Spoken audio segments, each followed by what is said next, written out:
I never deny. Yeah, I told you I would never fold, even in the cold. I never lose my hope back against the ropes. The sun's flower from the concrete is where I rose. It's just perspective, ain't no location for highs and lows. I can't believe the lie no more, the truth is in my soul. Holy Spirit, hold my pen, I'm writing with a ghost. The war is on, my hands are up, I'm fighting on 10 toes. I ain't come this far, fight this hard to make myself known. And I can't switch sides no more, the focus in the road, yeah. And I'm trying to eat, yeah. My plate garnished with goals. I keep my faith to Yahweh, keep subscribing to.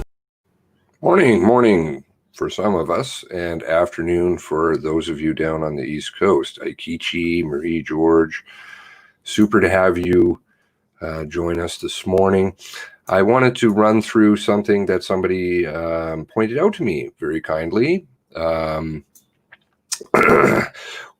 Firstly, though, I want to go through the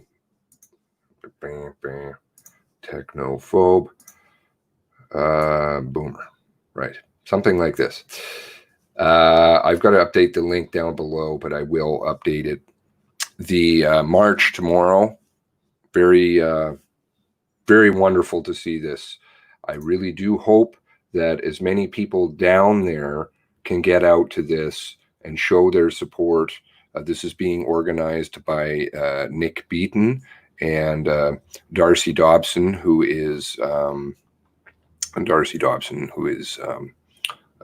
Molly O'Brien's sister, Nurse O'Brien's daughter. So you're going to mow the lawn, right? So please do get out and show your support if you can. I think we're going to have it arranged here very kindly due to, I won't dox them. I have identified them over on the docs court, obviously, but thank you very much to them, because I think we're going to be somehow restreaming it live for those of us who are stuck in the West and can't make it. Anyway, but this is fantastic, right? So because this is going to be big, and how many people are going? 156 people, 498 people interested. Wow. Given the size of the detachment, I talked about that last night a little bit, the size of the detachment, there are going to be a lot of people there. So it's starting off down at the old Bible Hill Foodland. Somebody told me they worked there once. And at 9:30 in the morning, and then we'll proceed as a march, peaceful, this is important, peaceful, demonstration and march down to the Bible Hill detachment. So I really applaud people organizing this, obviously. This is just amazing, by Mr. Beaton and Darcy Dobson. So can we get out there and support them if we can, please? Now I'll move on to the next story, which is, we're going to run through an article. Those of you who are familiar with the Car 54. So this was the introduction really to the public. Morning, good news. Afternoon, morning. Kelly's down on the East Coast, isn't she? Not morning. Don't have to say morning to me. Those that morning to yous who are on the regular planet and on the East Coast, well, where you get all the RCs doing all kinds of wonderful things. Good afternoon. Now, the RCs, of course, are doing wonderful things all across this country. Can you give me one moment? I'm just going to grab my cigarette.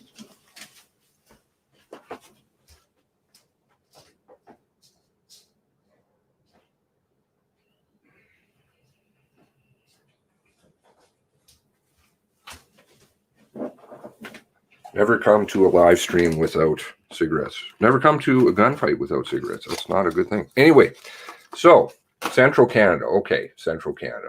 Ms. Fox, Altamont, great to have you on board. And of course, good news. Now, Those of you who are familiar with the Car 54 article, this was the kind of first introduction other than the CTV denture giveaway, which that video was interesting because it gets banned if you try and put it up. Steve tried to put it up for the longest time, and then we were trying to put it up together different ways, and they just ban it as soon as it would come out. And I'm like, you can pretty much do anything with CTV. They seem to be fairly okay. No, they don't like that video out right at the beginning there. Anyway, I don't know if that's changed. Maybe. So this was the only other introduction prior to April 1819 in kind of the public realm of Mr. Wortman. So let's have a read through this article. I think I might have to turn this up and maybe put on glasses. Can I do that? Oh, how do I do this? Oh, I don't want to do that, do I? Oh, no. Do I have to wear glasses? Truth and all, sister, what's going on, GTO? Mama, from the wet coast? Okay. Are these going to work? Yes, okay, I can see with these. I never wear them. I paid a fortune, and I never wear them. Car 54, let's have a look through this because there is something in here that's important, and I want to get your feedback. Again, please put your comments and things like that if you come here, watch this afterward. Let me know. I want to hear what you think. Car 54, where are you? So this is appearing in Frank magazine. This was in the March 31st edition. So just, short 3 weeks prior to the massacre. I don't know what to call it. They have these nicknames for things. Don't be afraid of glasses. Well, I don't know. I think I look kind of goofy with them, don't I? Goofy with glasses. But Paul, my good brother Paul, I had a nice chat with him the other day. Really super guy. Okay, so Car 54, where are you? Was it an HRP, Halifax Regional Police, SWAT team, speeding through the streets of Dartmouth to take a bite out of crime, or were Halifax Regional Police racing against time on a dramatic rescue mission to save two of their own? And what dastardly vile villain had chained the two HRP, Halifax Regional Police officers, inside their presumably own unmarked police car in the first place in broad daylight? And why? Wednesday morning, February 12th. This is this here. I want you to take note of this date. Hello, Mr. Moneypenny. How's it going, sir? And Lynn. Wednesday, February 12th. Okay, so a month prior. Started off like any other winter's morning on North Atlantic, 193 Portland Street, Dartmouth, for popular denturist Gabe Wortman, 50-ish, and for decades owner and operator of Atlantic Denture Clinic. Well, we know that that's a bit shady, the ownership of these different denture clinics. Why is this all purple? Go away. Gabe was feeling good, not bothered by the usual age-driven downturn in his eyesight. I can feel for him. And still as fit as a fiddle. He had few appointments on this morning, but not a heavy slate. The temperature outside was getting up to 0. The sun was shining. Not sure if the birds were singing, but why not? In this case, in between bookings, grab that snowblower once again and give the property another touch-up. More snow was in the forecast, and after all, that's a pretty big lot Gabe's got there. The 3 properties, right? He's got the 3 properties, but the one property is just basically a parking lot. You've got that long driveway coming up the side of the building. It's a big old house, goes way back of Portland Street, with his denturist shop stuck out in front, pressing up against the sidewalk. You might know the place, or certainly remember it. It's the building with the colossal set of dentures bolted on the outside corner of the joint. A fella doesn't see that very often. Then there's the driveway. And then there's the denture clinic's parking lot. You can probably get 10 cars in there. It's not as expansive as the Tim Hortons parking lot, just 3 doors up from Portland on the same side. But it's paved, clean, wonderfully convenient for customers. It's fenced off nicely, just to the right of St. James United Church Hall, and clearly marked by a sign, Atlantic Denture Clinic customer parking only. Splendid wooden sign. In fact, pink, black, white, and vintage Western or old story type face. Not as striking as the colossal teeth, colossal set of dentures hanging off the building, of course, but still a large sign and a pretty sign and very, very readable sign. So it's getting on 11:30, and Gabe and his trusted snowblower are high atop the dead-end driveway. He has his parking lot clear. That has always been, that always has to be done first for obvious reasons. He can't see the parking lot due to the elevation, but does hear the 2 cars' doors slam tightly simultaneously. As he comes down the driveway, he spies a silver Chevy 4-door sedan parked in his parking lot. He doesn't think much of it at first. Might be a church lady going over to St. James, something he doesn't mind, or somebody coming into his clinic to make an appointment. Gabe goes into the clinic and back to work. He finds out that Chevy sedan doesn't belong to the church lady, a customer, or his staff. And there's something about the way that the car is parked. Well, it's not so much parked as it looks like someone just put it there in a hurry. Smack in the middle of the parking lot, just behind the shrubbery, enough that, say, a man with a snowblower atop the driveway couldn't see it. All very strange. Finally, Gabe says to hell with this, goes back outside, pulling the chain across the entrance of his parking lot and locking it. There'll be no coming or no going now. Time ticks by slowly. 10 minutes, 20 minutes, 30 minutes, 40 minutes. It's now 12:30. An hour has passed. There's a man and a woman, casually dressed, coming down the sidewalk. Maybe, I don't know, the early age. She's doe-eyed and cheery, or something like that. He's square-jawed, distinguished in gray by gray around his temples. They could be a man and a wife, boyfriend and girlfriend, as far as Gabe knows. The man is carrying a large Tim Hortons cup, go figure, from 3 doors up the road.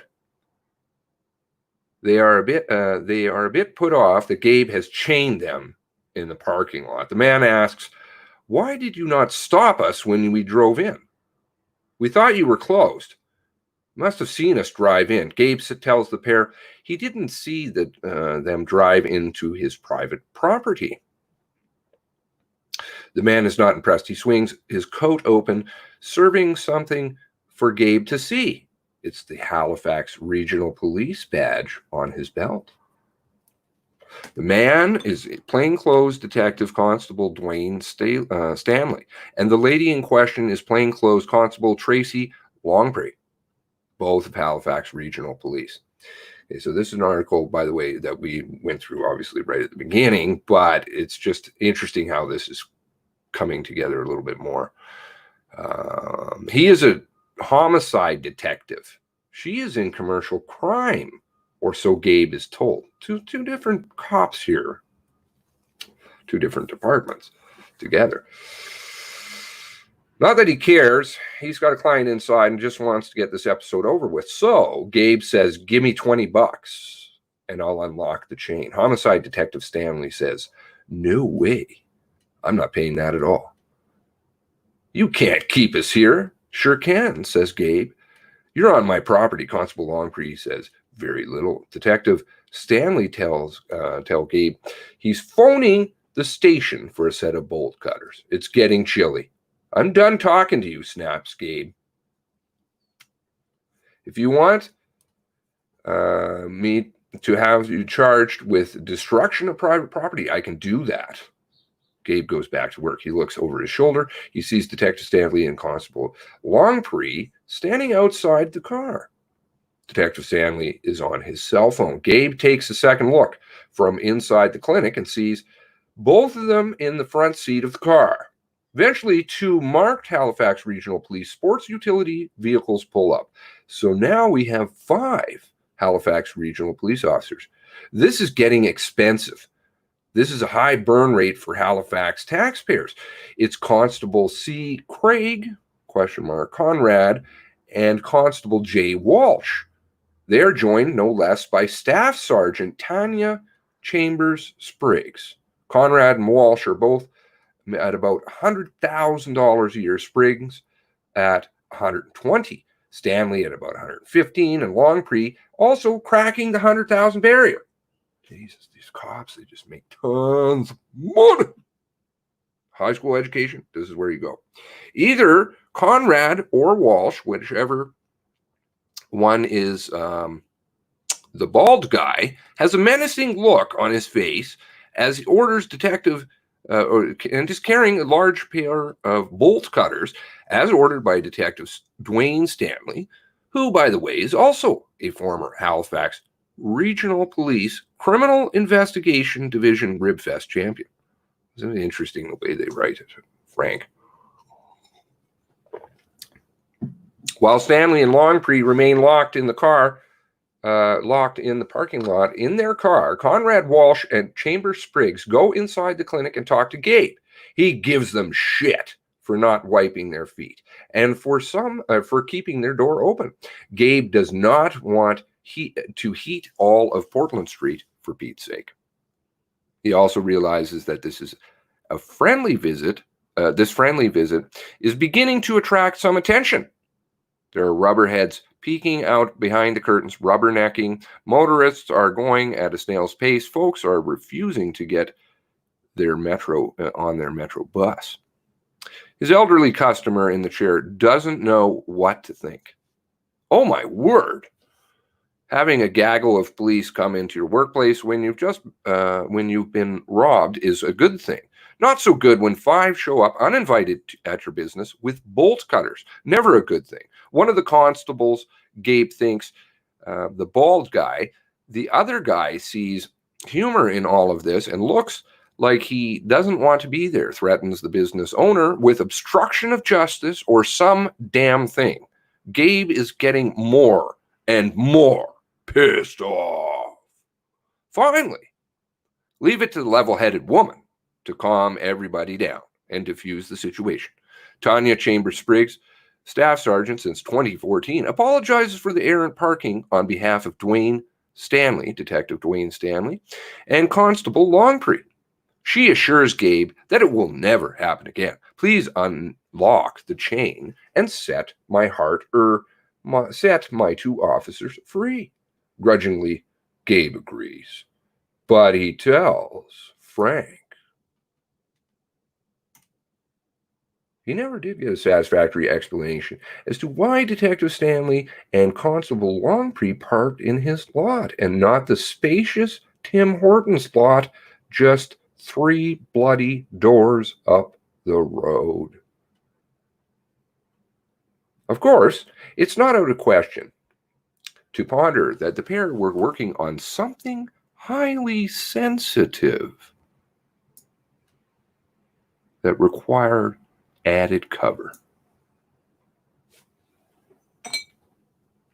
At any rate, denturist Gabe Wortman is left with a lot to chew on. He says the episode hasn't shaken his belief in police services, not terribly, although he did find the experience smacked of arrogance and entitlement. To make matters worse, he got a speeding ticket at his cottage that same night, but it was issued by the RCMP.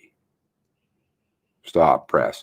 Minutes before my deadline, my organ received the following communique from Halifax Regional Police spokes thingy Constable John McLeod. Quote, in relation to our conversation from earlier today, we can confirm that the investigators parked in the private lot while they were in the area canvassing local businesses for evidence on an ongoing investigation.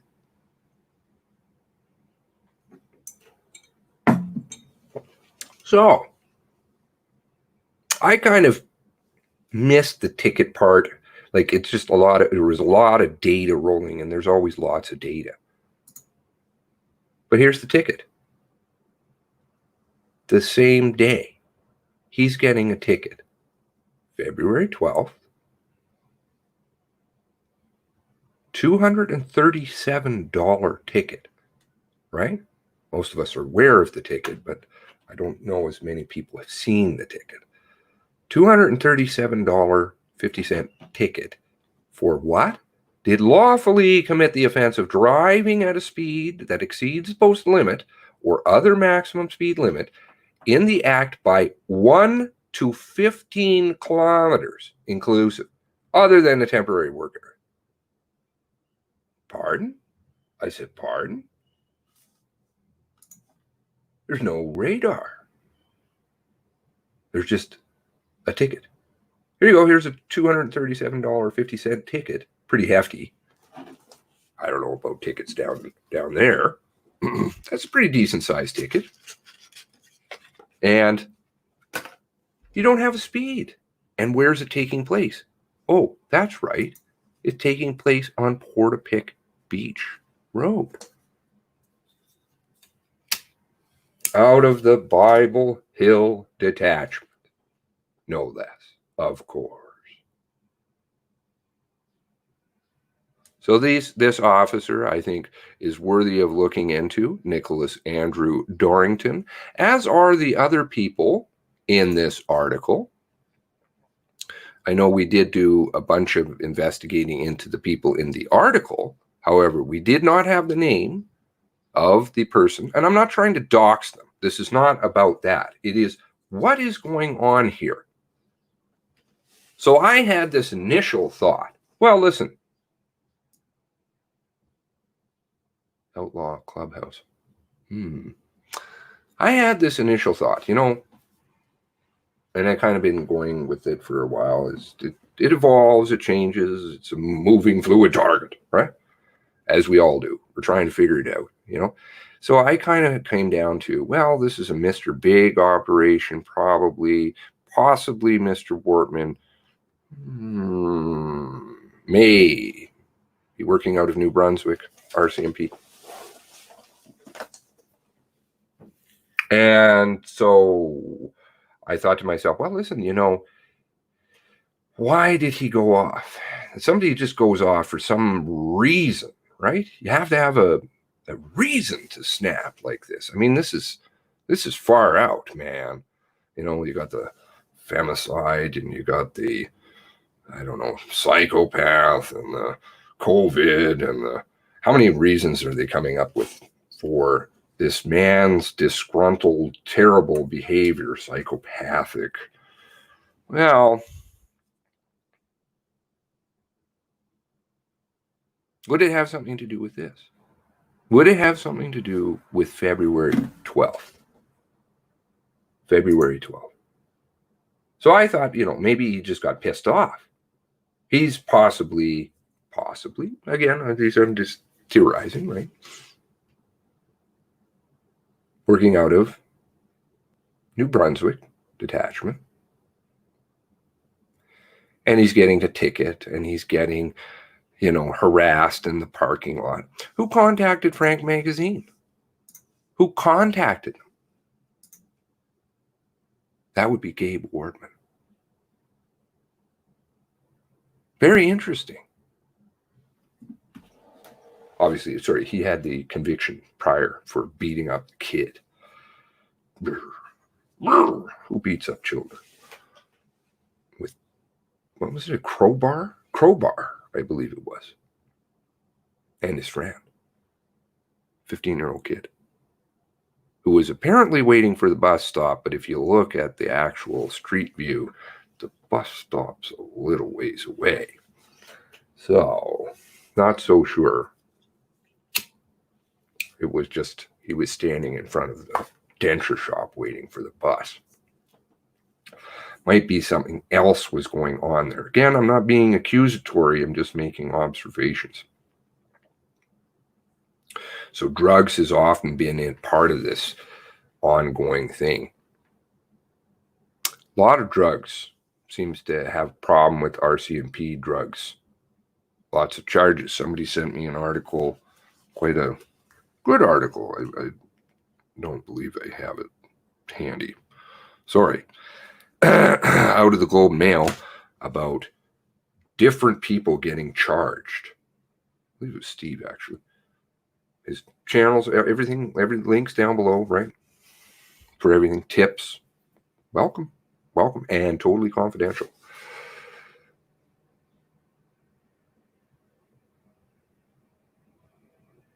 But somebody else, two other people who I spoke with gave me an alternate theory, and I thought about it, and I like it. Now, what if he was outed and this was his cover? This was his way to try to explain, possibly explain, or this was his handlers meeting with him. And so you have the cover story. Oh, yes, I got the big speeding ticket. Fucking assholes.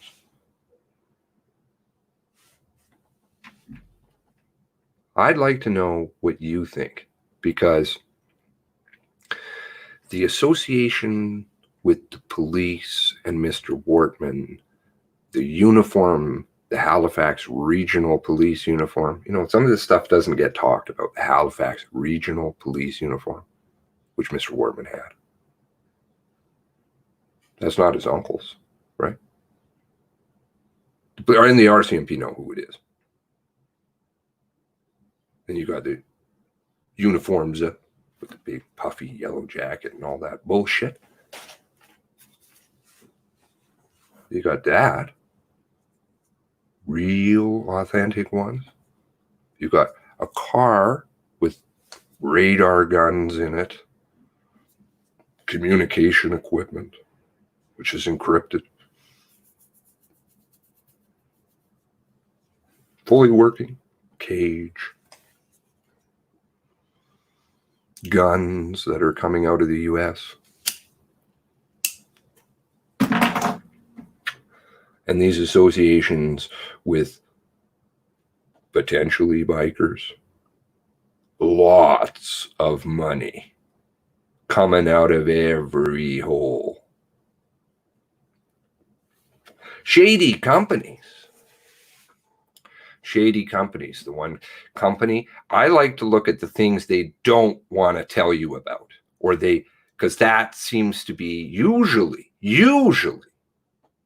that smoke comes out of the US. Absolutely. Good to see you, Steve. You have Campbell. Todd uncovered Campbell went to FBI stuff. He was down there getting trained in Quantico. Interesting. He rose through the ranks très rapide. I kind of thought it was maybe because, I don't know, he he probably came out against his wife, ex-wife, Galliford, right? The spokesperson, very front face for the Women's Task Force, the Natives, Picton stuff. She came out, she's like, the RCMP really bunged up here. Lots of people died. Lots of women died because of our behavior. And she was set to testify against them. And, of course, the RCMP. Railroad, that woman. She's crazy. Sound familiar? Crazy? There's other people in the story, too. Not just Mr. Ellison. A couple of you who know about this in here know about the crazy. It's not just reserved for Ellison or for Galliford. So because they railroaded her, well, and she also had the huge sexual suit. You got a lot of stuff. But what I'm trying to say is the associations of the police and Mr. Wortman and the equipment that he had and the failure to act and the one officer who was responding to him multiple times. Let's see if I can find that clip. I think they have to tell you the truth, right? This is the way it works. They have to tell you the truth.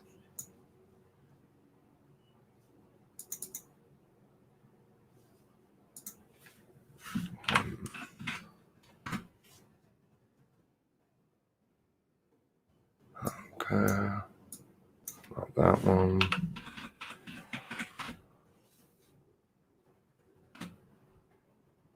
Oh, there we go. Can I get this to play so that there's audio?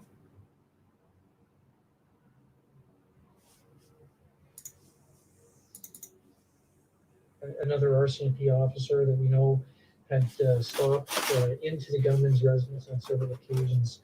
And we've since interviewed that officer, and that officer, another RCMP officer that we know had stopped into the gunman's residence on several occasions. And we've since interviewed that officer, and that officer was looking for signs and having conversations with the gunman. However, he didn't see anything that would have caused him any concern or allowed him to take any further action. One officer stopping in numerous times. They get told exactly where the guns are. He has all these police cruisers. Remember, because the new cruiser, to the best of my knowledge, Mr. Walker, the funeral home man, knew about a cruiser that was outfitted years ago.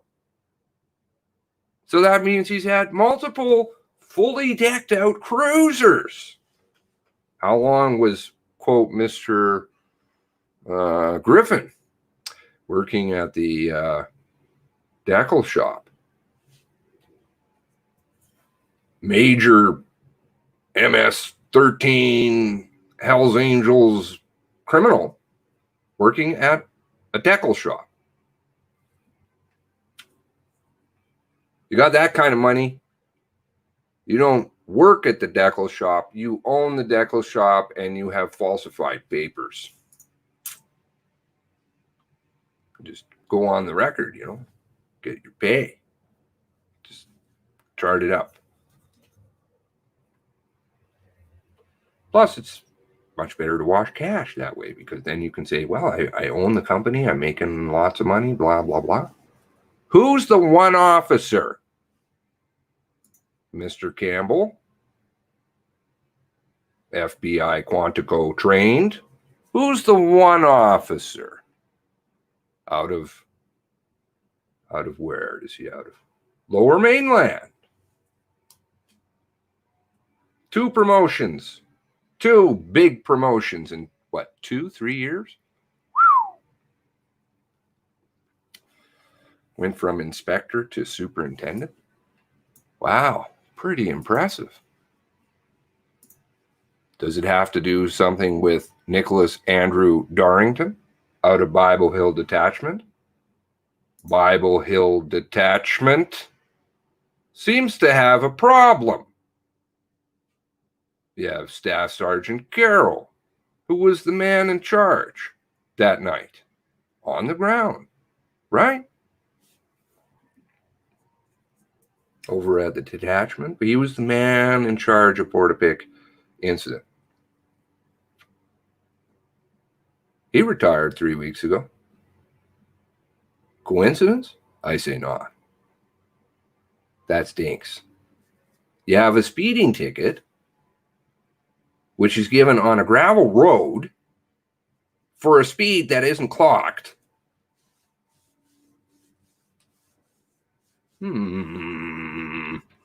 What was going on? You were in Dartmouth. And then you have Mr. Wortman reaching out and contacting Frank Magazine. Frank Magazine writes this big piece. There's photos all associated with it. Oh, yes. Big story. The bolt cutters. I'd like to know who the old man was that was in the chair getting the dentures.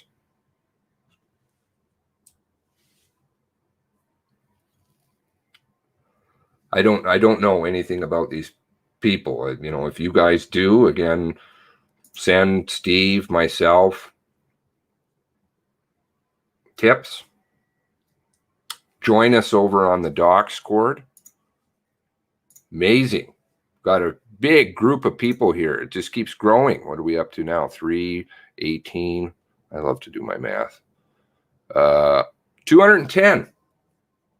210 people busting their ass. You guys. Trying to find out the truth. Yeah, Mr. Palango. Trying to put all these little pieces together because there's lots of them. And there's disinformation in there, and there's truth in there, and there's truth yet to be uncovered in there. You have a lot of names. You have many different relationships. Decals come from a shop where Loaded Cruiser comes from. I don't know. Do you remember the people who came out and they said, oh, I wish I had all these. I have the articles like in the head, right? Lots of them, but because there's quite a list. I have quite a list of articles. But the people who do this for a living, who put the decals on the RCMP cruisers are like, this is fucking perfect, man. That's like laser perfect. For an MS-13 gang member who didn't get charged. Nobody gets charged. Because if you charge them, well, then there's trial. They don't want the trial. Because if there's a trial, there's a defense. And the defense will ask questions and will subpoena people like Campbell, like Mr. Carroll. All of these people will start getting subpoenaed.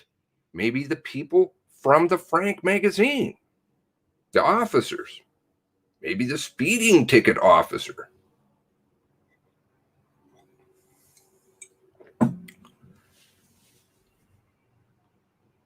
$210. Yeah, pretty amazing. Pretty amazing.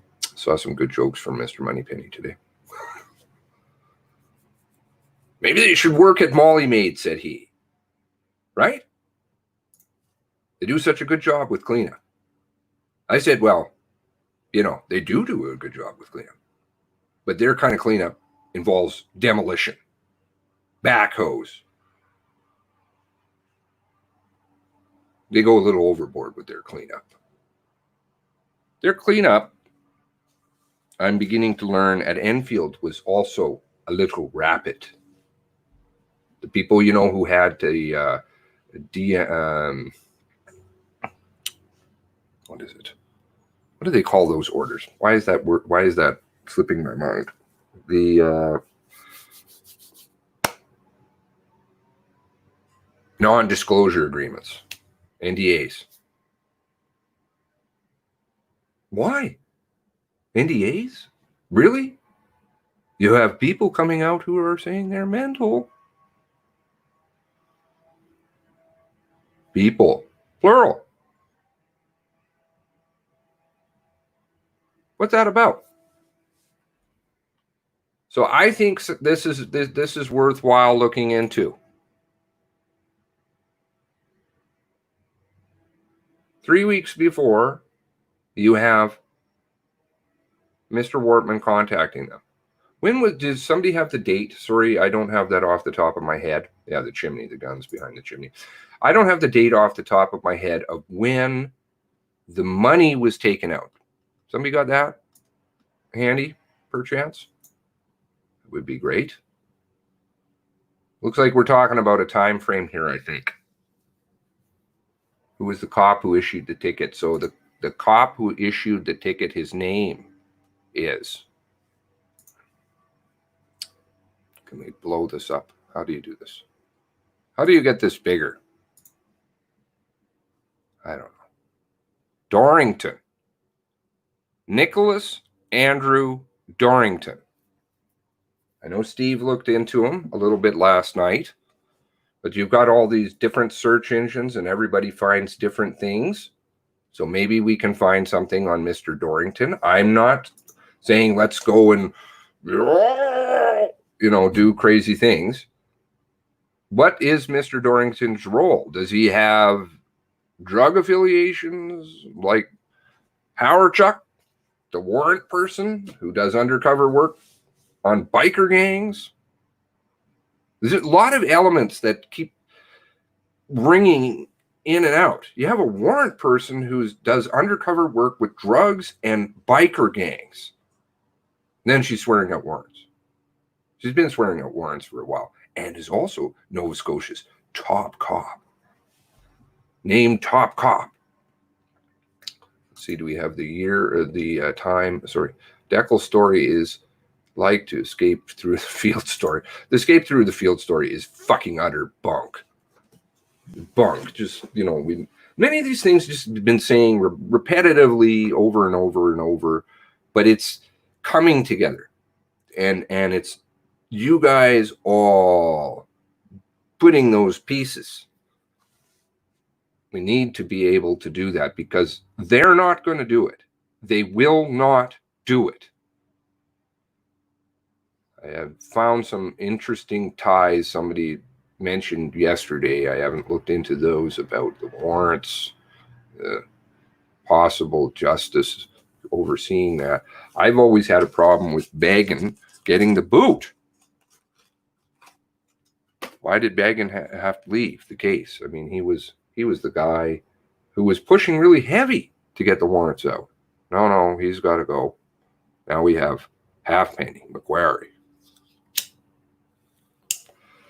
Halfpenny Macquarie, which the other company, the one that they don't want to talk about, again, the ones that they don't want to talk about, the things that they don't want to talk about very much, I find more interesting than the salacious ones, such as the Bromans or that kind of thing. I'd rather look at the Northumberland investments.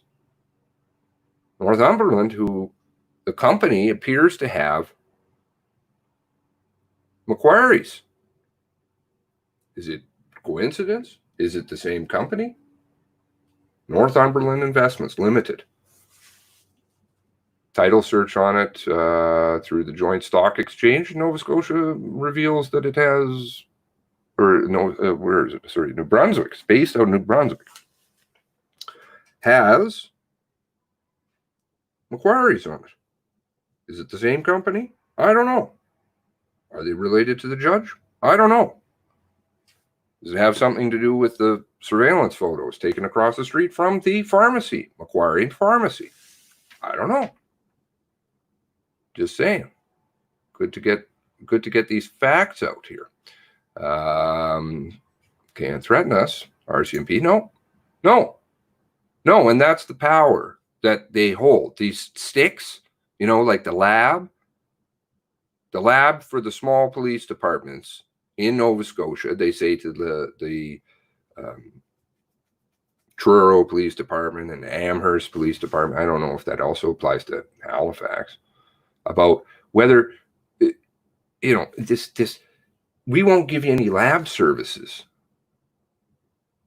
because you need our criminal lab here. The one that does that awesome cleanup job, the one that they're scrubbing around on their feet doing God knows what. Scrubbing floors. Craziness. Where's that? Down there in the real hardcore investigation that they were done in 13 hours. This one. The one that's on my background for many of my videos.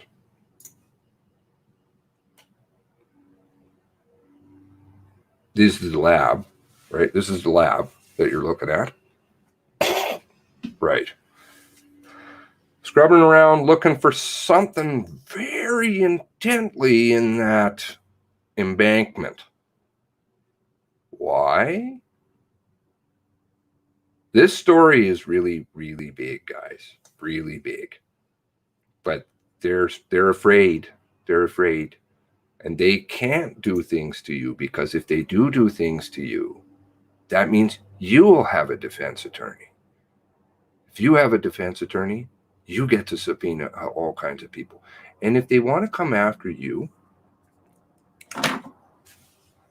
yeah, it'll cost a little bit of money up front.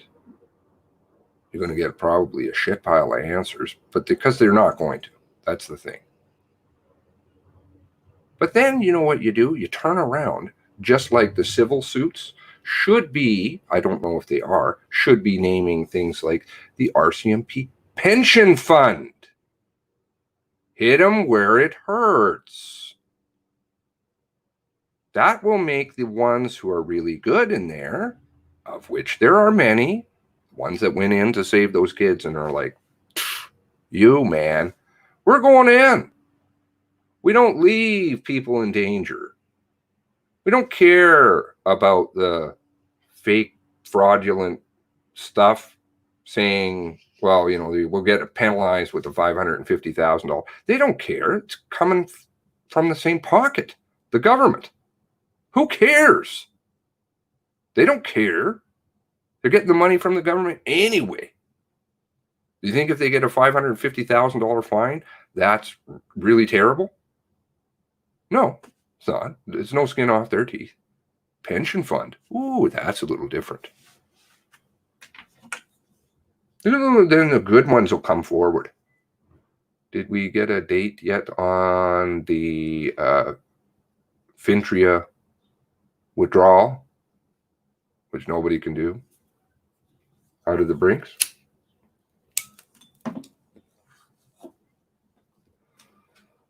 Time for tea. Time for tea. Chai tea. I need a tea. Chai tea was like, Seamus, it's okay. Go have a chai tea. Curious if the ticket just in front of the meetup with the cop at Gabriel Wardman, drug related. Seems to be a lot of drugs and money and cops, and they're all mixed up. Steve, do you have that article perchance so I can link that maybe or read that? I'll read through it. One that you sent me last night. March 30th.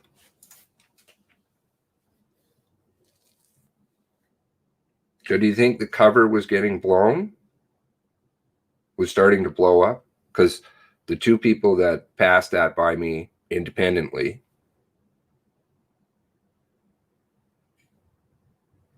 I think that's an excellent theory. First I was like, no, it's just because he got the ticket and he got mad, and he got mad because he got, he had the cops in there. Well, no, you have one point, he's idolizing the police. Of course, the RCMP, these contradictory arguments all the time.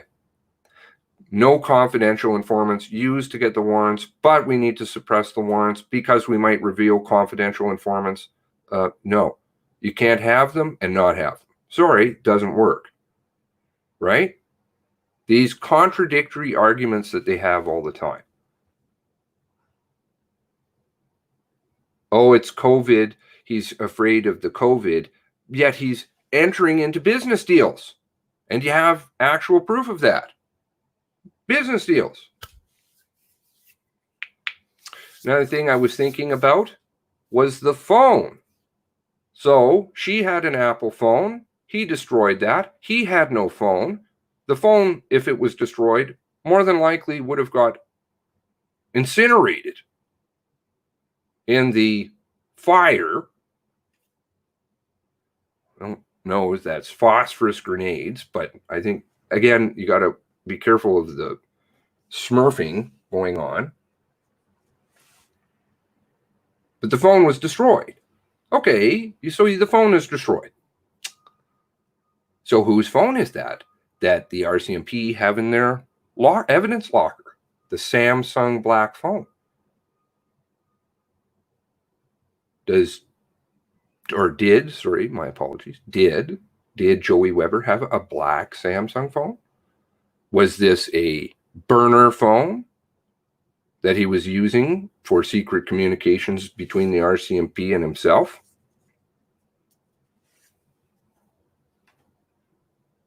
The RCMP didn't uncover any special relationship. Look at the wording of it. First of all, I don't like the word uncover. Uncover.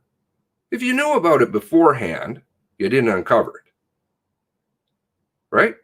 That's not a lie. 99% of us would say that. You're really playing word games here. And special relationship. What defines a special relationship? That is a very vague and ambiguous term. Curious if the ticket took place between the meetup. Okay. Sorry, just going to try and get to some of your stuff here. If you guys have some other things you want to get into a little bit, okay. I'm trying to stay away from the kids and pipelines and aliens and things like that. Just, let's try and keep it on point. I'm not saying that the kids thing doesn't exist, because sadly, most certainly does. Vomit. The child pornography bust, was it yesterday? By shit, which is all police investigating police. So I'm sure they're going to really throw all of their friends under the bus, that blue line. So it's got to be pretty bad if you're going down. Real bad.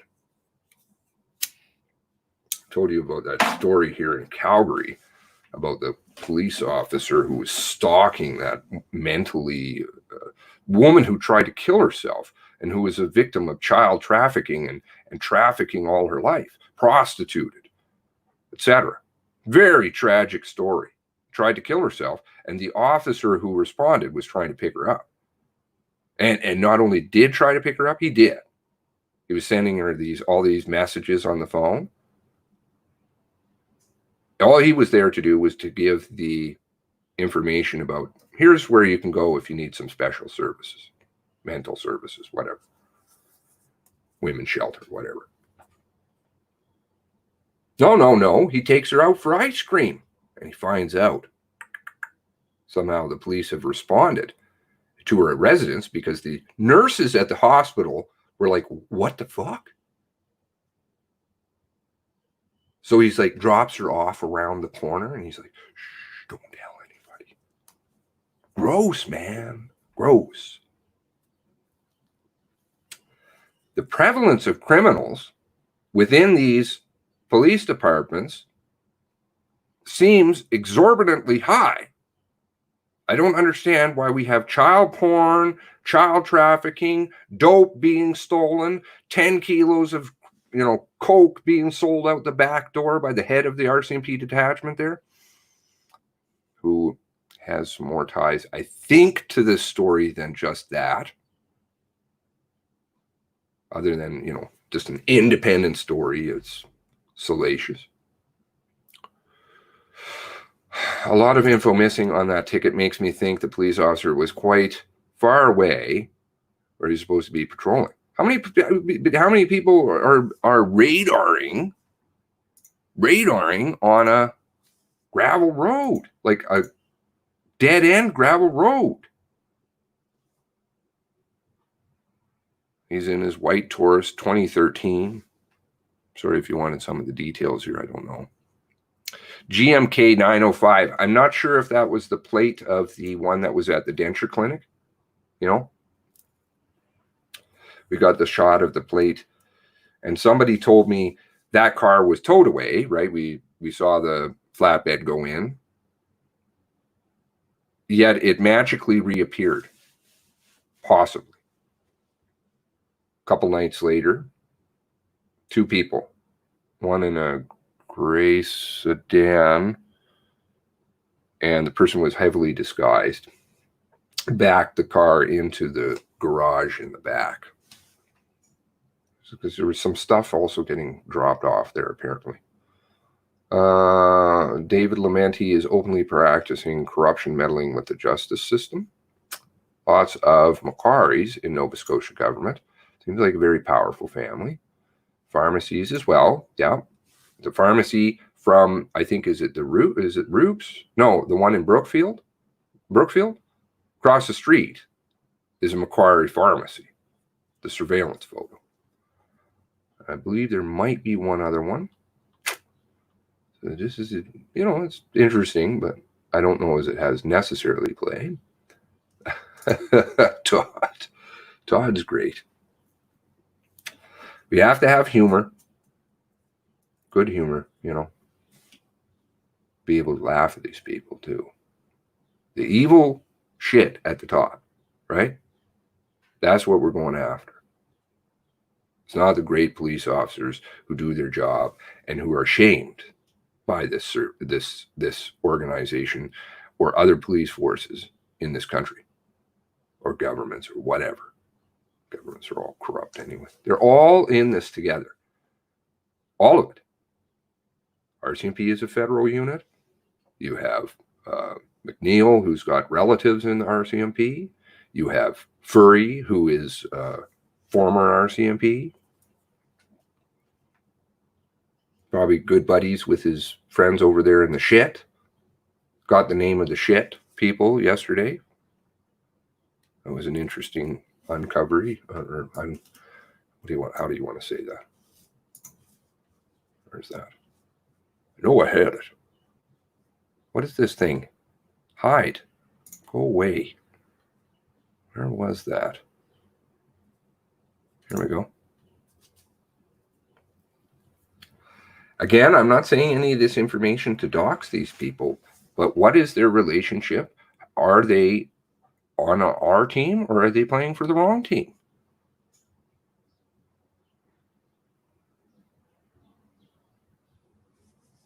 Let's continue on with some of your stuff here.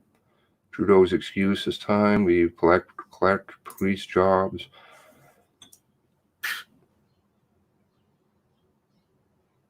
It's not just Trudeau, or they're all in it.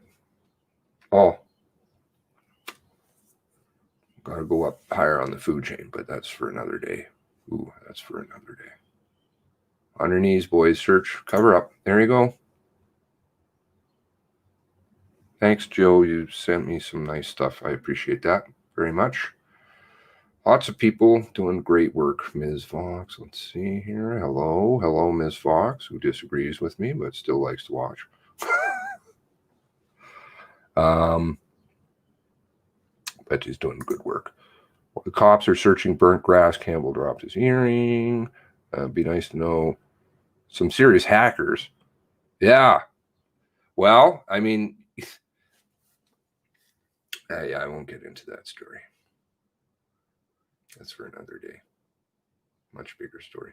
RCMP would shit with panic. Oh, I think they are. They are. And media outlets are helping them. Certain ones. Definitely the CBC appears to be. For sure. But other ones too. It's not just them. I've uncovered other ones too. It's gross. I think they were trying to cut him loose with the ticket. Then he took the Brinks money. He had to steal it. Then the police outed him to McLean's. That's an interesting theory.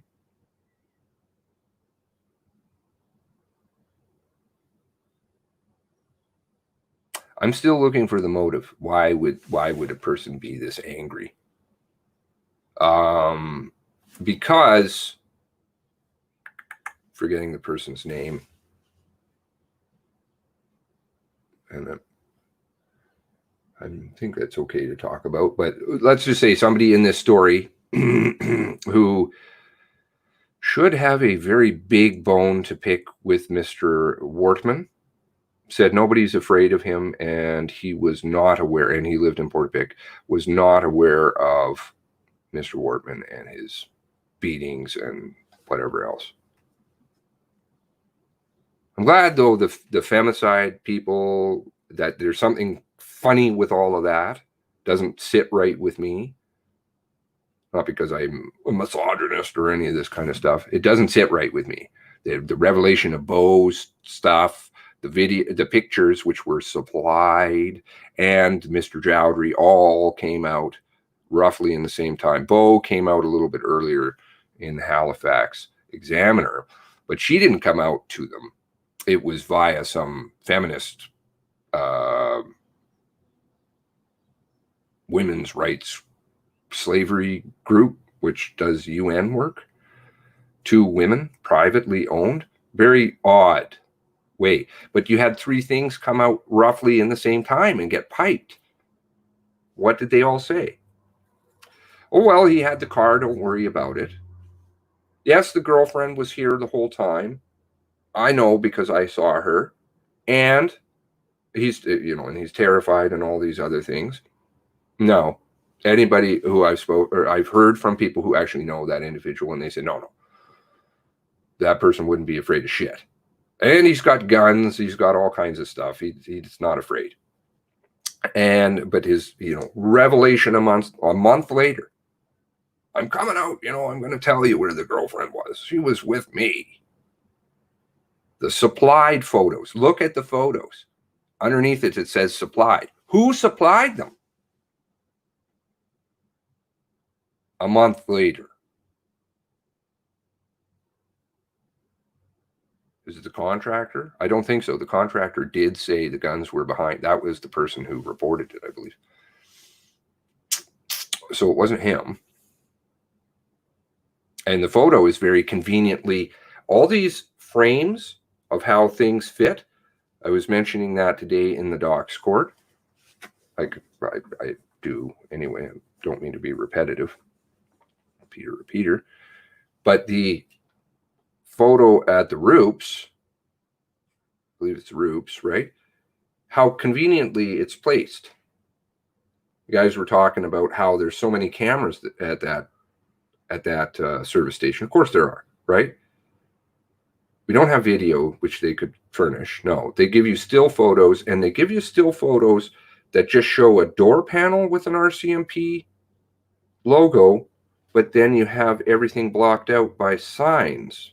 How convenient.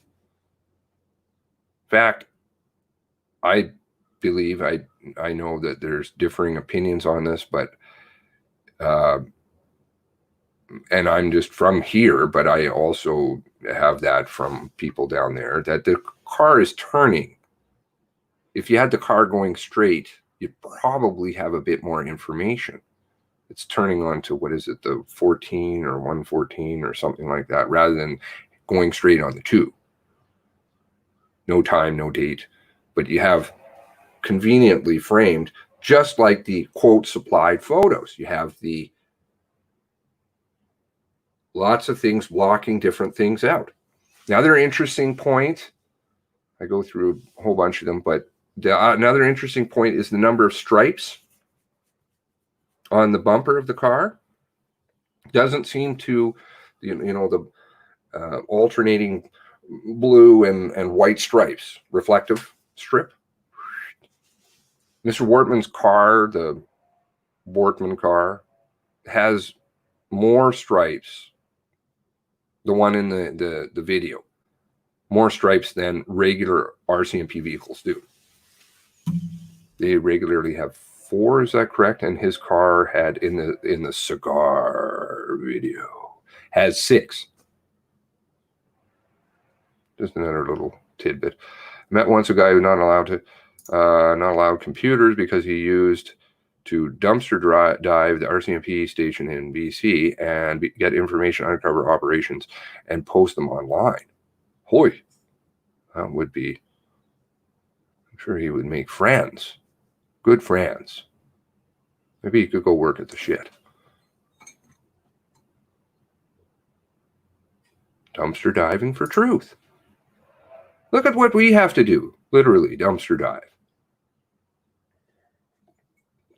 From the force who is getting paid by us, that is employed by us, that by the government that is employed by us, that the CBC who writes articles is employed by us and just propaganda spins things and changes things and censors things. The RCMP, who has our court system, which we pay for, clogged up with useless warrant fighting, which now they'll consider for how long, who knows, Halfpenny Macquarie. I'm not trying to make enemies, I'm just pointing out facts. I don't really like to go around and make enemies for no reason. Let's see here, a bunch of other things here. He was gacked out on crack at the time. I met him in rehab. I was there for alcohol in Edgewood and Nanaimo, spin drive for military. Who is this? Sorry? Smoke weed? Sorry, I know I'm back in the comments, so it's going to take me a moment to catch up. Edgewood is, for anyone, was yesterday, and not a mention of the RCMP on the RCMP's Facebook page.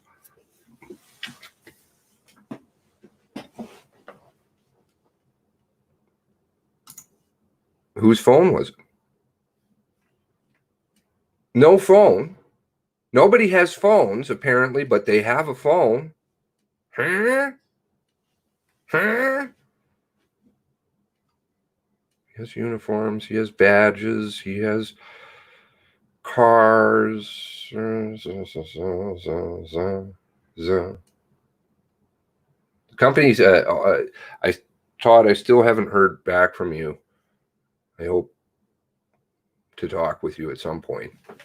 But I know that the companies that you were pulling out of that address where one company was registered to, there was a car auction company, very big, that does offloading for government fleets.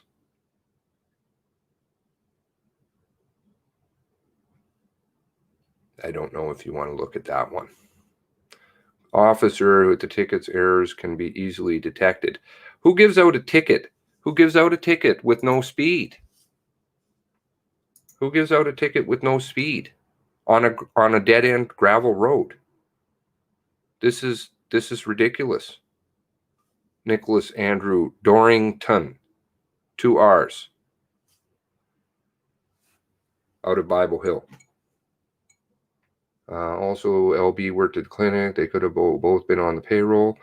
Who is he passing it on to? I think tables should turn on the police. Don't allow them to be armed and see how much backbone they really actually got. Yeah, I mean, what happened in Moncton? Let's just give them all big guns that a couple of them ran off into the woods, and the other ones just chose to sit over in Great Village and at the line, and they were threatened. They were threatened that they might lose their job. Really, come on. It's just like, you want to do something with these people. Like, wake up. If this is your kids, whatever, this is your job. You've sworn to do it. You're trained to do it. You get paid exorbitant amounts of money to do it. It's tough stuff. It's scary stuff, I'm sure. Very. But where are you? You don't leave people. His Samsung was Wortman's burner phone for covert comms with RCMP. It would have been on his person right up until his murder, hence recovered intact and not burned up. There's also been the discussion that Mr. Wortman was having communiques with the RCMP, taunting them. You know, like a cat with the mouse. Telling them where he was doing, kind of where he was, what he was doing. Come and get me. Real tough to find him with all these helicopters lying around. So, somebody's article, I can't remember who it was, which it said that there was no helicopters there down in Portapique. I found multiple reports from multiple people who were just didn't, woke up the next morning were getting the Facebook announcements from their friends that something crazy was going down. And be very careful, because of course they don't have the twatters. So, no, but don't worry. We used the emergency alert. Oh, sorry. No, we didn't. Gates showed up in municipal conference in Toronto last week. Did Clinton ever get the phone back? Okay. RCMP are good shits in the long run, but who wants long running shits? There are lots of good police. Lots of good police. We know that. We know that. We all know that. And Mr. Dorrington could be, in fact, a very noble, wonderful policeman. I don't know. I'm just pointing out a fact that it's the same day. Curious. And that Mr. Wortman's contacting. This is like his father. I'm going to give me one moment.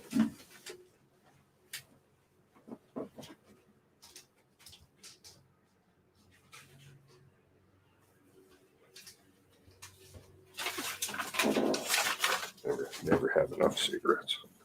What the hell's wrong with me? I've got an addiction, I think. I don't know. Coffee and cigarettes. I get pissed off if I don't have a coffee in my hands.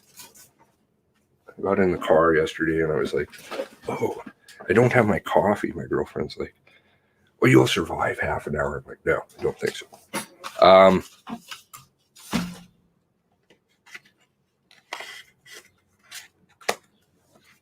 Oh, I forget my point. It was good. It was a good one. Maybe it'll come back to me.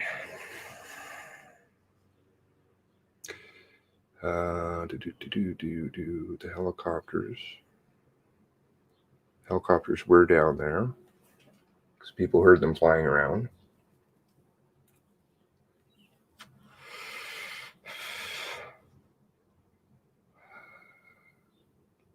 Okay, we got COVID discussions here. All kinds of things going around.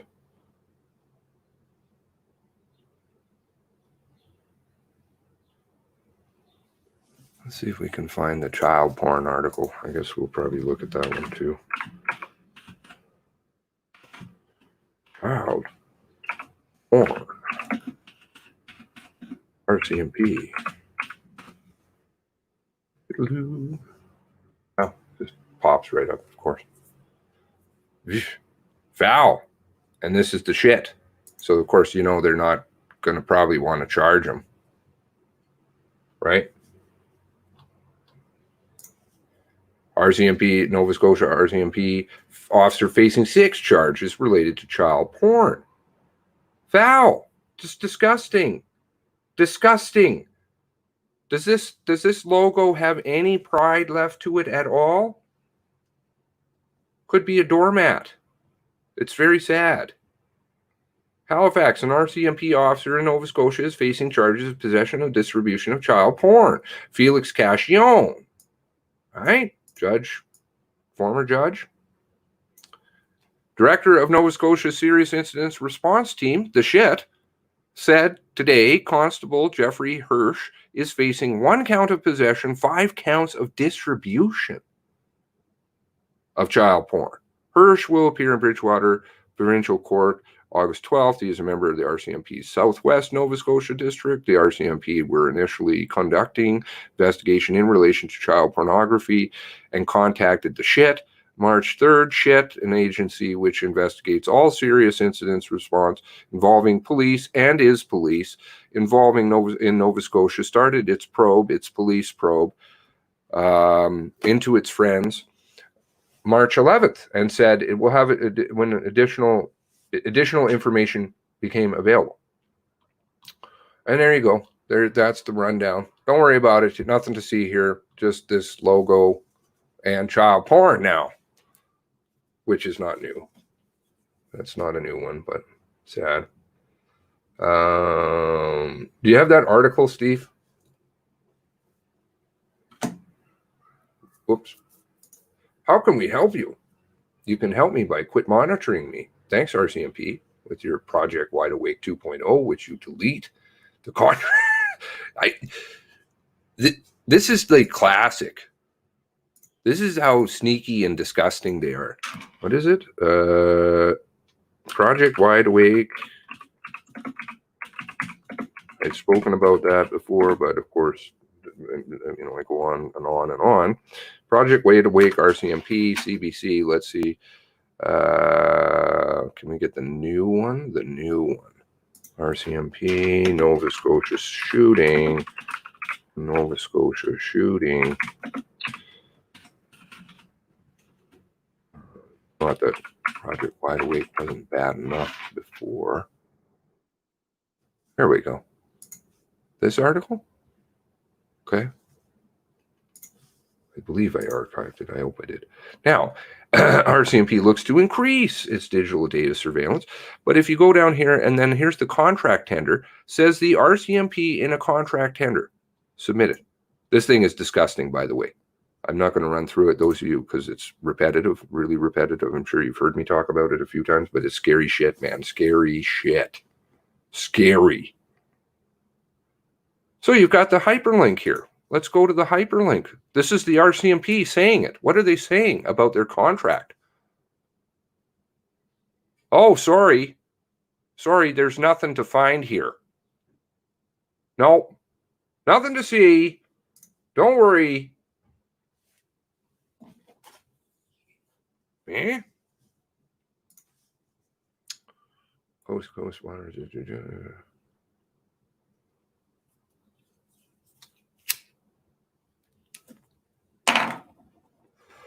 Smoke weed on the dock squad. Join the dock squad. You're getting pressured, man. Peer pressure. I'm on the dock sword. Okay. yes, I vaguely remember the name now. creative swapping of letters. I didn't start the channel. I'm going to start the channel. New name. We could have fun. A good name for. Let's start that. Good name for. Good. How do you put that? Abbreviate. What's the RCMP abbreviation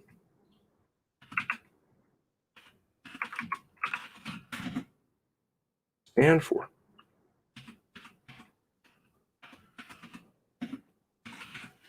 All these kind of plans. I'd like to have contests and things like that. What the fuck, man? Okay. Okay, so we got a new channel over there. Anybody wants to enter what they think the RCMP stands for?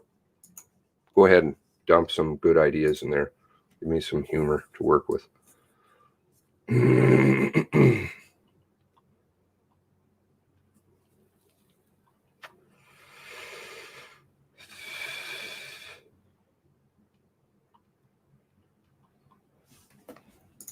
Fuck, where did you send that to me, Steve? I think he's gone. Don is taking care of his kids like a great dad. He's such a good dad. Wow. Let's see if I can find it.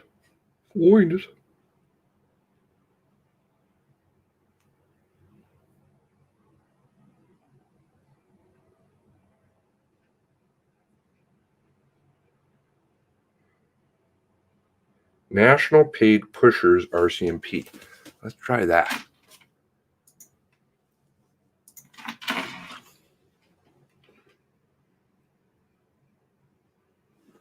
Paid Pushers RCMP.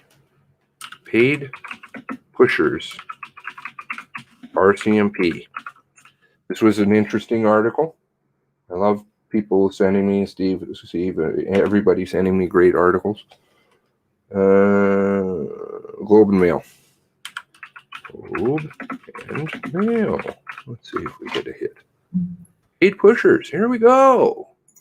Awesome. Let's have a little read through this. This one I can read a little bit better, I think, because it's not written in satire. Oh, okay. You want to do that, do you? Fine. I know how to play that game. Go away. Get your fucking thing out of here. Okay. Going to have nasty stuff in the screen here. Paid pushers, RCMP says. This is back from 2001. Okay. Well, this article is more than 10 years old. But do you think it cleaned up? It's just like they said, they got all their recommendations. And what was it? 17 recommendations, and they followed through with 0, and that was 12 years ago. I saw some article, maybe we can have a look at that too, about racism. And there's an RCMP, former RCMP, who's quit because she said about the racism. And I like Todd's point. Todd, great point today in the doc squad about the racism. We're supposed to kind of think these things about our native brethren. And then the RCMP, of course, don't worry about it. They're beating them up and doing whatever. That's fine. There's problems in every community. That's true. But native community gets really harassed by them. The RCMP has paid out hundreds of thousands of dollars in cash to cocaine dealers. Cocaine dealers. National RCMP spokesman Andre Gerton said this week. They're just like, yeah, don't worry about it. Don't worry about it. We just pay them. Huh? The police have made substantial payments to drug dealers for information about others in the illegal drug trade for inadvertently revealing the identity of the informants, Staff Sergeant Gurdon said in an interview from Ottawa. However, Staff Sergeant Gurdon would not confirm the RCMP paid $440,000 to Dennis Dober for information about alleged marijuana grower. I don't use marijuana. Whatever, that's my choice. Listen, $440,000, that's a fair amount for marijuana. BC resident Jay Martin, in a lawsuit against Mr. Dober, alleged that Mr. Dober and his wife Lois were arrested and charged with cocaine trafficking. Okay, so we just pay them to get drug information on marijuana, but don't worry, they're just selling cocaine. So the $440,000, of course, was used to purchase cocaine. Not like the RCMP hasn't done any homework on that one, right? Maybe it ran through the shit. That's the kind of homework that they did. Mr. Martin states that the charges were subsequently withdrawn, and last summer the police paid more than $440,000 to the Dobers, quote, knowing them to be long-term cocaine traffickers. Excuse me?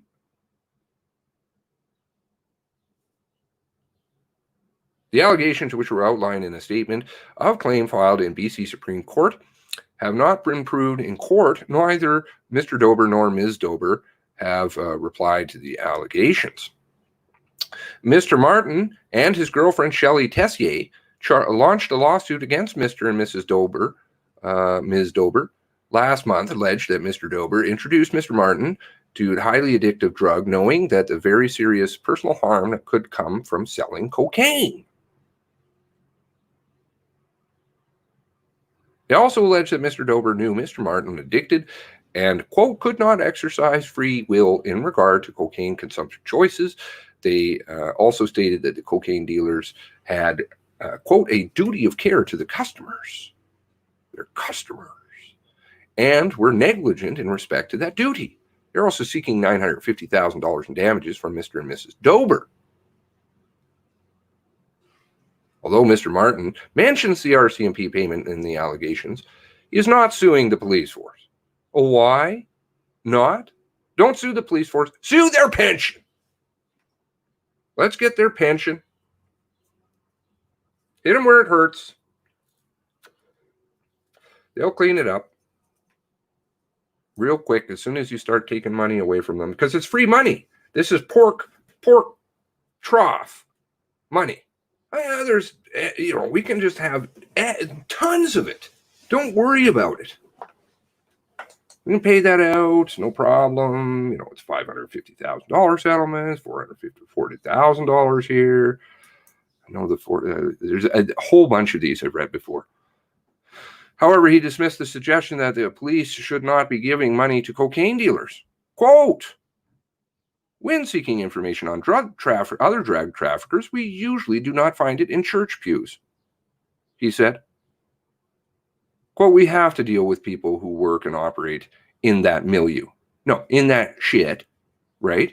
Like, this is not something we want, right? I don't think we want drugs. Drugs destroy kids. That's just a reality.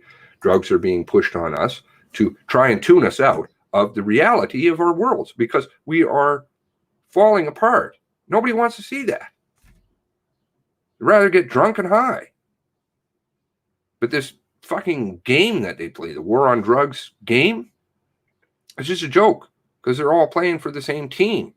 U.S. Army troops guarding poppy fields, poppies production going up and over in Afghanistan after the Americans come in. Hello?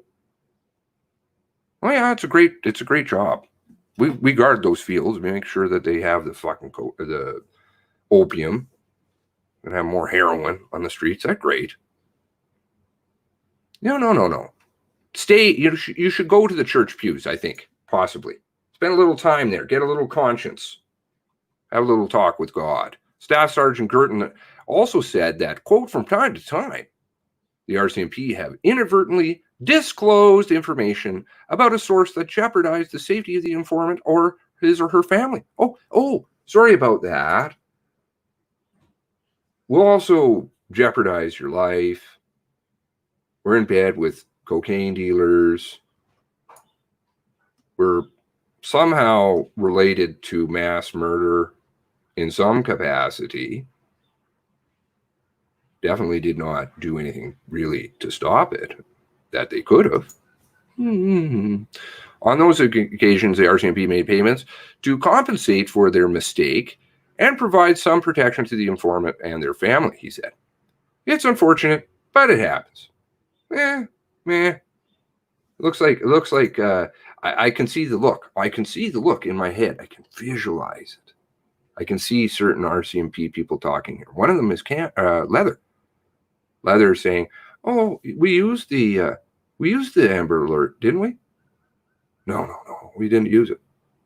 Oh, yeah, it's okay. Don't worry about it. It's the same look. It's unfortunate, but it happens. He declined to reveal the RCMP budget. For paying drug dealers. Do you know how much money you as a citizen are paying drug dealers? I can find lots of cases of these. The $400,000 to the UN drug gang over in Lower Mainland. What was it? Over $1 million it was going to be. I think it only turned out to be 750 because the guy got busted for terrorism charges. I mean, Jesus fucking Christ, man. You don't get in bed. This is the premise of, in court. See, I believe in the legal system. That's just my mind. You can't go to court with dirty hands. It's an old premise. It's called that. You can't go to court with dirty hands. All these police force have dirty hands. You get in bed with them. Or to release a copy of the RCMP policy on the ground rules for payments. Superstar. Wow. Does that sound familiar? Never releasing anything?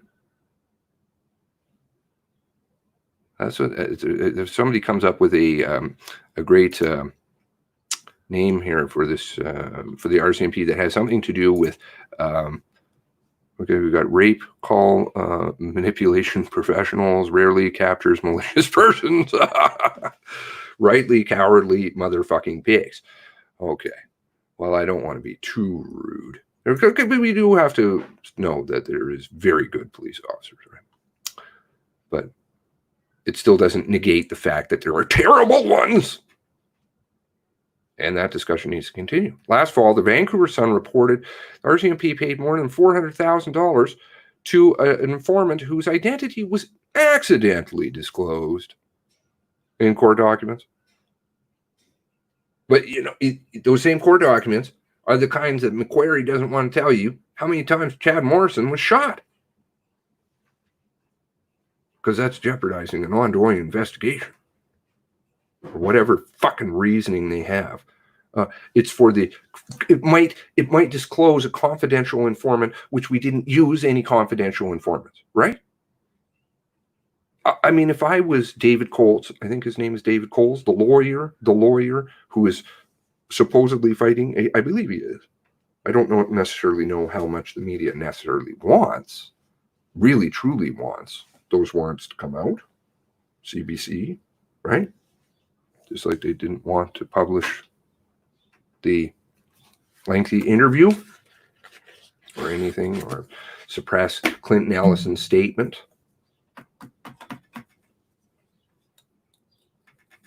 They don't want that stuff to come out. They don't want you to know. Informant agreed to testify against 12 people in return for $330,000, in addition to $100,000 to pay off his debts and store personal items. CBC reported the informant was a cocaine dealer. Don't worry about it. We'll just pay that guy. Staff Sergeant Gurn said he was surprised by Mr. Martin's lawsuit. How does he do that? It raises all sorts of interesting questions. I have all sorts of interesting questions, you fucking knob. Like, why are you fucking around with drug dealers? Man. Let's see, $400,000 UN. 400,000 UN drug gang. Vancouver.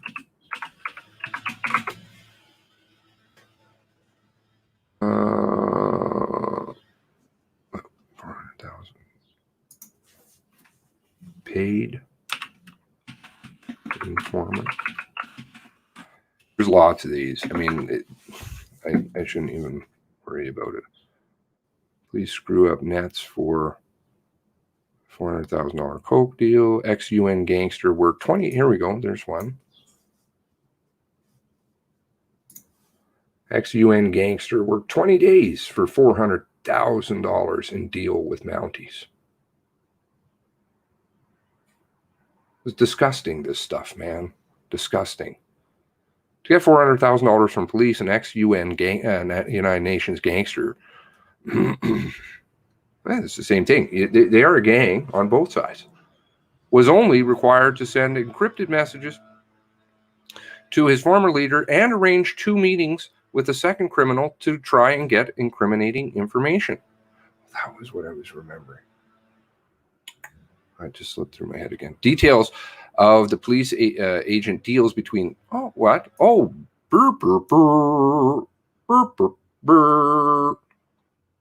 and the former gangster were revealed in BC Supreme Court at a murder trial. This was a very famous murder trial. You know, they don't like those little details to come out, but they do. Go away, all this crap. Witnesses can only be identified, witnesses can only be identified as C because, you know, we want to keep those people, we don't want to give them a bad name. Due to a sweeping publication ban. Who do you think fucking arranged that? Is that the same people who did the warrants kind of thing? We need to have them secret. Fuck that, man. You make your bed, you sleep in it. Too bad. Signed agreements worth allegedly $200,000 in August of 2016. After he'd already been committed as a Crown witness in the Valley trial. Valley is charged with conspiracy to kill the Bacon brothers over several months, 08 to 09, as well as the first-degree murder, fatal shooting of their associate Kevin LeClaire. This is real good. I'm glad you're in bed with them. You guys are fucking awesome, man. it's like you have to have the right searching to find it. I mean, this stuff is kind of old, but you can definitely find drug operation claims lives. I mean, here's another one. Crown mistakenly exposed police informant. Why are we having Hell's Angel informant paid nearly $3 million?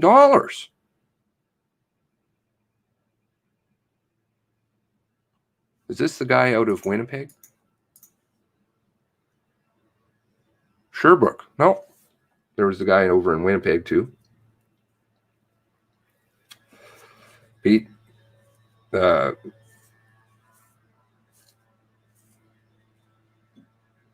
Hitter sent me some good ones over the time.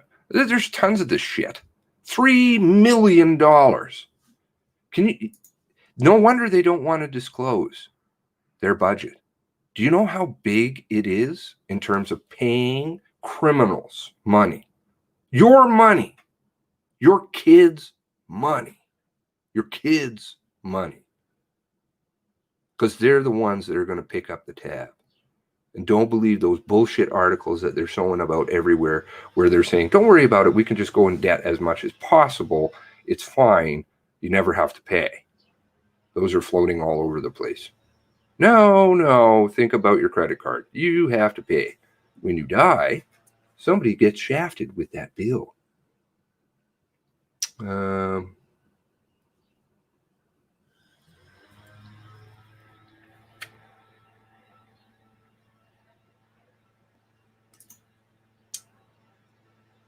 Well, Todd, you have a clean conscience. You can stand before the man and say, what did I do? I did my part. I'm doing my part. I'm cleaning up the world. And I did it for no reason other than I just have a big, huge heart like everybody here does. What the hell do you want out of this? You spend exorbitant amounts of time. This takes you away from friends and family and fun things that you could be doing. But the fact is, the fun things are fictitious because it's all going down the toilet. You have to have some to counterbalance the grim reality of where we're at, whether it's Nova Scotia, the world, Kovu, whatever. Jobs being lost, debt going through the roof, getting poorer and poorer by year, your dollar not going anywhere near as far. You have to have some fun. This is true. But you guys are sacrificing a lot. And don't forget, I know that. I know that. You guys are superstars in my eyes. Awesome. Just keep coming out with great stuff. I keep pumping Maybe that's my ulterior motive. I don't know. Is there a way to invest in the doc squad? Maybe. There's stocks I could buy. Just gross, man. It's gross. And these people are in bed with them. War on drugs is a big cover for big organization, bunch of little guys to set up possibly. It's what it is it's the same people that are destroying your world, also realizing that they can re-victimize you and re-traumatize you with the introduction of drugs and crime into your society. And they can profit from it. The money on all of this is really irrelevant. It's the much bigger picture. You have to destroy. They have to destroy, right? They have to turn evil in this world. That's what they care about. They invented the money. They own the money. It doesn't really matter. All that does is make you poorer. So people get pushed into things maybe they wouldn't normally do, or suicides or whatever. Very sad. CIA had their fingers in our troops guarding Poppy. Yep, absolutely. Not just CIA. The American troops. Just average enlisted troops running around. Who's that? She's okay. What is her name? Abby something or other. She covered it. She's okay. I don't have a huge like for her. She has some issues, but so I do believe I do have somebody that will live stream, I believe. And hopefully my techno ass can figure it out at 6 o'clock tomorrow morning. And Steve, and we can just kind of, I don't understand the Faceberg. I really don't like the Faceberg. But somehow I think it's some kind of watch party or some nonsense. And then I can stream the watch party or something.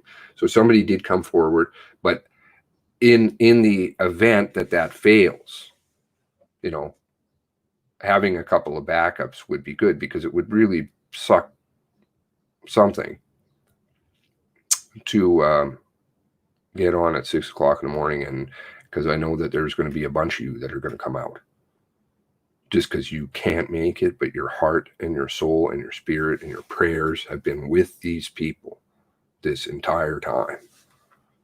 And it's with your country, because you know that this is affecting you, and it's going to affect you. It's going to hit you soon. It already is. But we can show our support. We're there with you in spirit.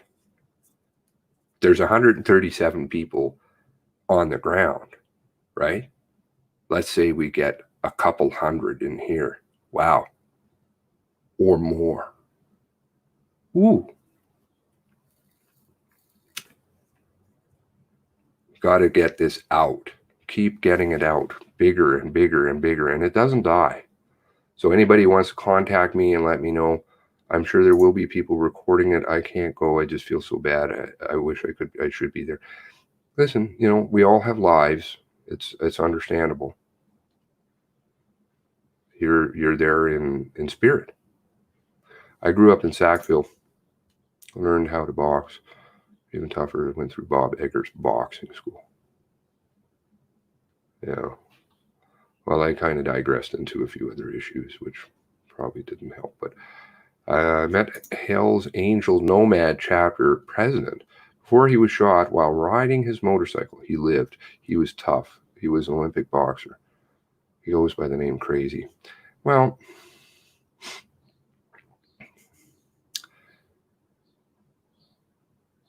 I just don't like the collapse of society. I really don't. I don't care where it comes from. It's wrong. We have to do our part to stop that. Anyway, I do thank you very, very much for joining me once again, listening to my spiel. Hopefully you got something out of it that's helpful. If you guys want to investigate this Car 54 type stuff, I can drop the article I did, I think. No, I didn't. Over in the docs cord. And I'm seeming to have a problem downloading that ticket for some reason. But I'll try and download it and also equally drop it into the docs cord. And maybe I'll set up a channel ticket or something, ticket Car 54. And I'll put them in there. And then you guys will have access to the names and things like that. Again, we're not trying to dox anybody or do anything wrong, nasty. If you guys do, that would make me very unhappy. Very unhappy. Because that is reflective upon all of the rest of us. So please, you know, just like the wonderful event that is going to take place tomorrow, peaceful. This is about how do we do this with our brains and our hearts. Right? We can do that. We don't have to fall down their toilet. Because some of these officers could be very good officers. All right. So if you are going, please, maybe you can send me something, just or Steve something, so that we can have it on the backup. Maybe I'm hoping Adrian will also be able to stream it. I'm not sure, but that should be 6:30. Is that right? I hope 6:30 tomorrow. So we can have that on, and then so if we have a backup or two in place, then that's good. And thank you to all of you who are down there and who are able to go and show the support to these families, because they absolutely need it. And, you know, show our face there. Let us be known that Canada loves you and cares about you. Okay, so thanks very much for joining me today. I really appreciate it. Special prayers for all of you. God bless.